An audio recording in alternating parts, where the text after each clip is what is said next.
Shalom saudaraku yang terkasih. Kita bersyukur hari ini kita masih bisa berjumpa dalam keadaan yang baik. Ataupun barangkali bagi saudara-saudara yang masih berjuang dalam proses pemulihan, kesehatan, semoga kita senantiasa diberikan kekuatan dari Tuhan. Senang sekali rasanya saya Penatua Yonatan dari GKI Mojosari bisa kembali menyapa Bapak Ibu Saudara Jemaat GKI dimanapun saudara-saudara berada. Mari kita awali perenungan Sabda Tuhan kita dengan menaikkan doa, memohon bimbingan Roh Kudus. Mari kita berdoa. Ya Allah, satu hari telah berlalu.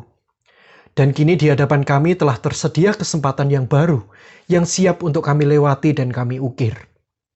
Dari setiap waktu yang Tuhan telah sediakan bagi kami saat ini, biarlah kami mau mendengarkan suara Allah sebagai yang utama, sebagai penuntun laku kehidupan kami.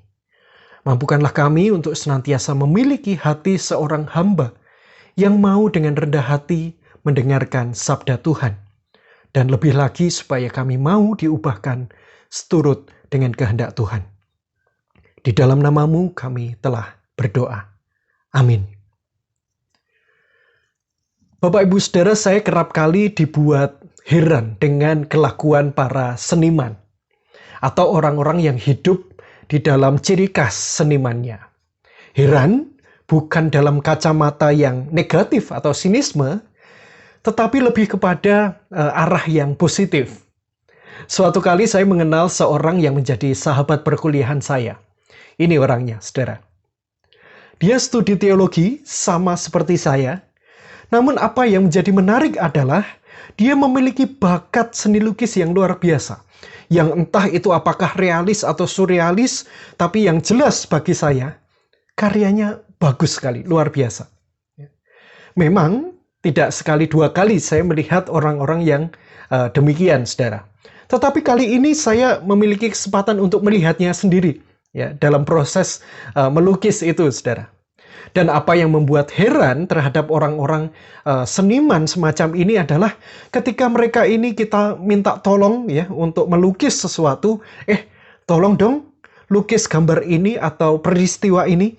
Mereka ini seakan-akan seperti memiliki mata ketiga, saudara. Gitu ya. Kanvas dan kertasnya ini memang kita lihat ya dalam kacamata fisik gitu ya. Memang sebenarnya kosong, saudara. Tampak putih, masih putih gitu ya. Tetapi entah mengapa tidak bagi mereka. Mereka ini seperti sudah memiliki gambar akhir atau lukisan jadinya itu seperti apa. Dan mereka hanya tinggal seperti menebalinya gitu ya. Kalau kita melihat tiba-tiba kemudian jadi gitu ya. Orang kalau pandai melukis kan demikian, saudara. Sama seperti halnya ketika kita pergi ke sebuah pameran seni pahat gitu ya. Dan kemudian kita merasa begitu takjub, heran begitu ya. Bagaimana bisa Bapak membuat patung manusia atau patung hewan yang luar biasa ini? Dan kemudian sang pemahat ini hanya berkata kepada kita, oh ketika saya melihat batu atau kayu utuh ini, saya melihat manusia atau hewan di dalamnya. Saya hanya berusaha untuk mengeluarkan mereka dari batu atau kayu utuh ini. Gitu ya. Luar biasa sekali. Saudara-saudara, ini adalah contoh yang mana ingin mengatakan kepada kita bahwa makna kehidupan itu sangat ditentukan dari bagaimana cara kita melihat dan memandang kenyataan. Perlu kita pahami, saudara, bahwa kata melihat di sini bukan hanya sekedar melihat kenyataan yang tampak mata secara fisik, melainkan lebih kepada melihat secara spiritual. Dalam bahasa Indonesia barangkali tidak terlalu tampak perbedaannya gitu ya. Tapi dalam bahasa Inggris saudara-saudara jauh lebih kaya biasanya. Yang paling umum yang kita ketahui biasanya adalah melihat itu see atau look ya, notice gitu ya. Ini lebih kepada arti melihat secara fisik, memandang, memperhatikan apa yang tampak. Tapi saudaraku, ada pula kata melihat yang diterjemahkan sebagai contemplate. Contemplate ini juga melihat, tetapi maknanya lebih kepada meresapi, mendalami, dan merenungkan, saudara. Nah, dari hal ini saudara-saudara kita memahami bahwa melihat itu sejatinya tidak selalu berbicara mengenai hal-hal fisik. Melihat itu juga merupakan sebuah tindakan spiritual, tindakan iman, gitu ya, yang percaya bahwa ada kebaikan yang mendalam dan keindahan di balik semua kenyataan yang telanjang, yang tampak itu. Dan secara istimewa, saudara-saudara, melihat ini juga menjadi salah satu tindakan Allah yang dicatatkan pertama kali di dalam Alkitab kita. Bila kita membaca kisah penciptaan, ketika Allah berkarya di dalam awal kehidupan dunia ini, saudara-saudara, Allah ini selalu menutup tahapan-tahapan penciptaannya dengan satu kalimat yang sama. Sesaat setelah Allah menciptakan unsur dan demi unsur kehidupan semesta itu, di sana dikatakan, saudara, bahwa Allah melihat semuanya itu baik adanya. Ia melihat bahwa dari segala hal yang diciptakannya itu, dari apa yang terlihat secara fisik itu, Allah memaknainya sebagai sesuatu yang bernilai. Semuanya itu akan membawa kebaikan bagi kehidupan dunia ini di masa yang akan datang.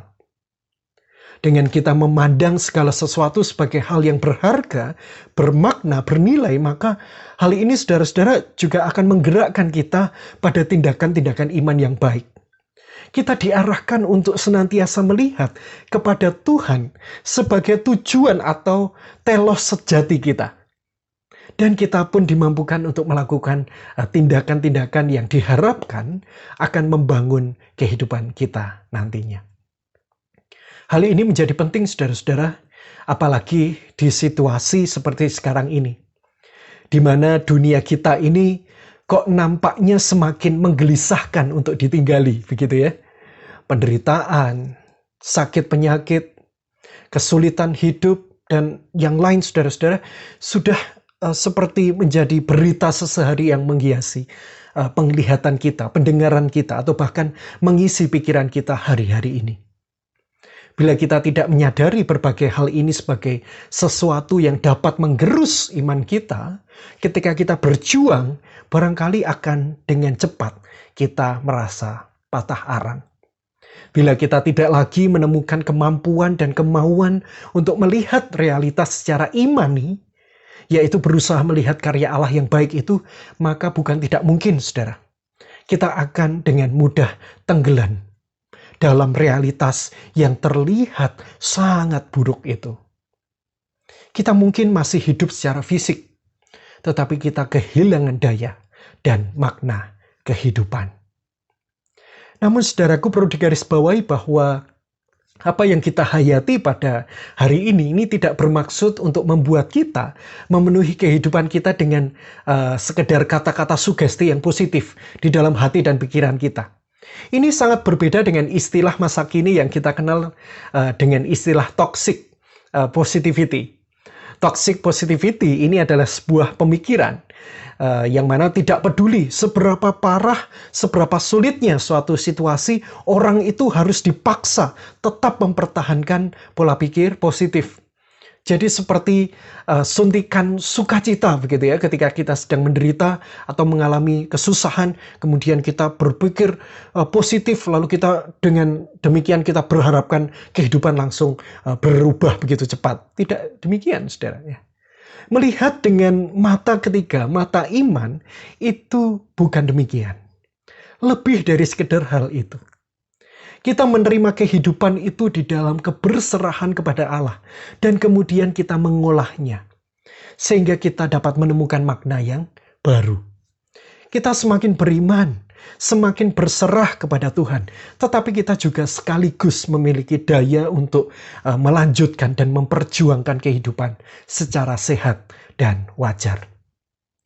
Melihat dengan mata iman itu berarti melihat masa depan di dalam kerangka pengharapan, melampaui setiap kenyataan di masa kini. Dan spiritualitas semacam inilah yang juga kita temukan di dalam Roma 8 ayatnya yang ke-28, saudara. Kita tahu sekarang bahwa Allah turut bekerja dalam segala sesuatu untuk mendatangkan kebaikan bagi mereka yang mengasihi Dia, yaitu bagi mereka yang terpanggil sesuai dengan rencana Allah. Selalu ada yang baru, selalu ada yang baik dalam segala situasi kehidupan yang nampak di depan mata. Hiduplah seperti layaknya seorang seniman, saudara, yang selalu memiliki mata ketiga, supaya kita pun dapat menemukan karya Allah dan bahkan semakin mengenal pribadinya hari demi hari di dalam perjalanan kehidupan kita. Amin. Mari kita bersama tutup dalam doa. Dalam setiap pergumulan dan kegelisahan kami, ya Allah, ajarkanlah kami untuk kami dapat memiliki mata ketiga, yaitu mata iman. Sebuah tindakan yang melaluinya kami dimampukan untuk menemukan makna kehidupan yang mendalam. Biarlah kami belajar untuk selalu menemukan makna dan arti yang baru dalam setiap perjalanan yang Tuhan sediakan bagi kami saat ini. Di dalam nama-Mu kami telah berdoa dan memohon. Amin. Tuhan memberkati kita.